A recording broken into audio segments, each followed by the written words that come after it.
The way this series will work owes a lot to Sci-Fi Debris, who does a brilliant series of Star Trek reviews.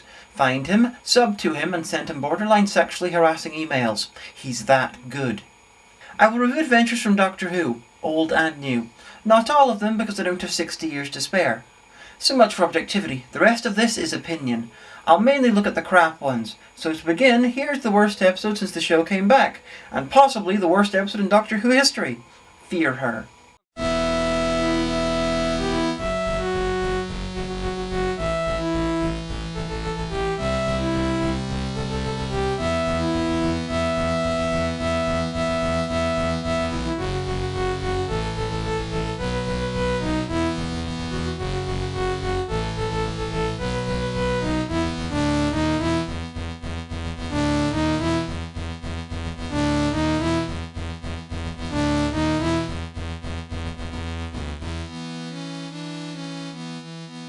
Forget the God delusion, God is not great, or the writings of Epicurus. This episode is the greatest piece of evidence that logically disproves an all-powerful, all-knowing, and all-loving God.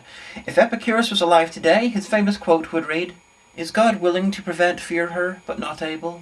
Then he is not omnipotent. Is he able, but not willing? Then he is malevolent. Is he both able and willing? Then whence cometh Fear Her? Is he neither able nor willing? Then why call him God?" Because in Russell T Davies's incarnation of Doctor Who there are only two cities in the United Kingdom, London and Cardiff, we opened in London in 2012, just before the Olympic Games. This is actually one of the few Russell T Davies era Doctor Who's that needed to be set in London. But it's still shit. The music sets the scene.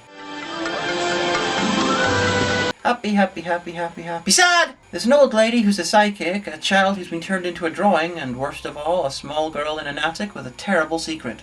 She cannot act. It's not bad, I hate it. The TARDIS's arrival is easily the best bit of the episode. Of course, given everything that we know about how well the Doctor steers the TARDIS, the chances are there were dozens and dozens and dozens of better off-screen adventures in the second it was dematerialised. Kids have been vanishing, a local council worker has been filling in potholes, and cars have been mysteriously stopping in the middle of the street for the past week. Are they connected? Will they be revealed to have something to do with the inevitable alien presence? Of course they are, it's a veritable Chekhov's gun shop down there. So what's going on? The 10th Doctor announces that he's not a cat person ever since one in a nun's wimple threatened him. The 7th Doctor was once stuck on a planet full of human-cheetah hybrids who tried to eat him, his companions, and a bunch of random humans, and he didn't go off cats. The 10th Doctor is clearly a wuss. The little girl who cannot act is trapping people in drawings because she can, and because she's lonely, and petulant, and can't act. Did I mention she can't seem to act? Anyway, she gets angry.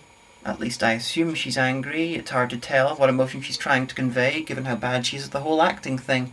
She draws some modern art on a piece of paper, and the next thing you know, Rose is being attacked by a special effect that wandered right out of Cube 2 Hypercube.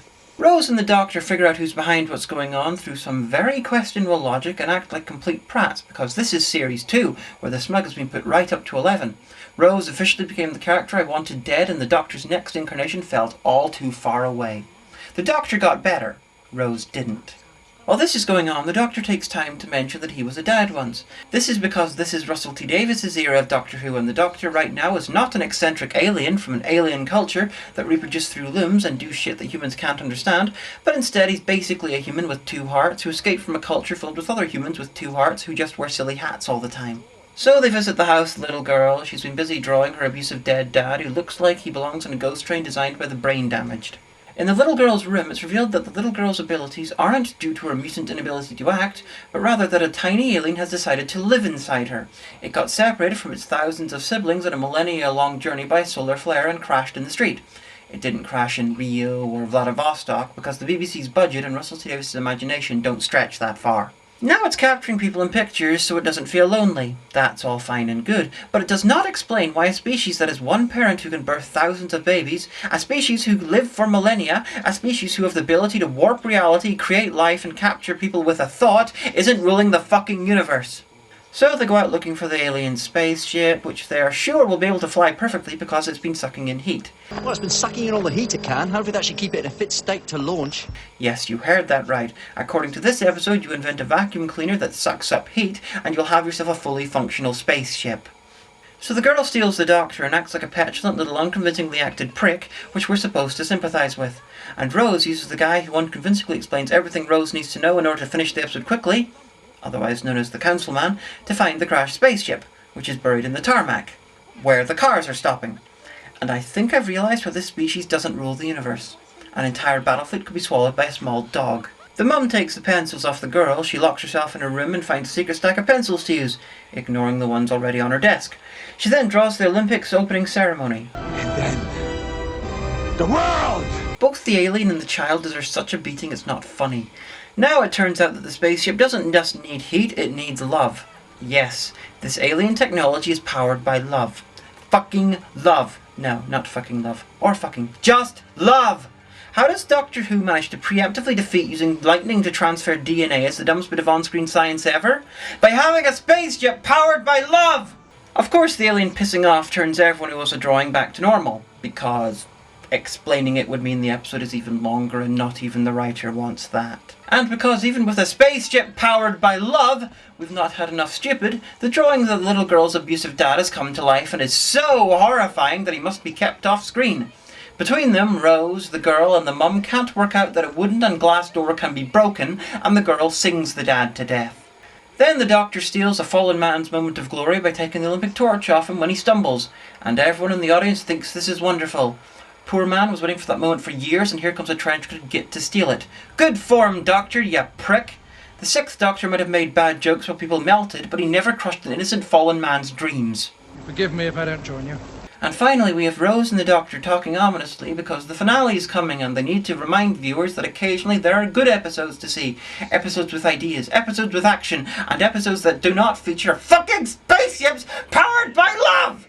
The concept itself is a good one, it just should have been handled by Stephen Moffat. His skill at turning surreal and childish concepts into nightmare fuel could have made this one a classic.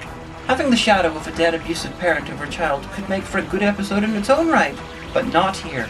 Not like this. This is the pits. David Tennant was irritating, Rose was Rose, which means she was irritating, the guest stars were boring, unmemorable, or crap. Before special scoring, Fear Her receives 1 out of 10. It gets 1 extra point for being a one-parter and keeping the pain contained in one episode. Final score? 2 out of 10.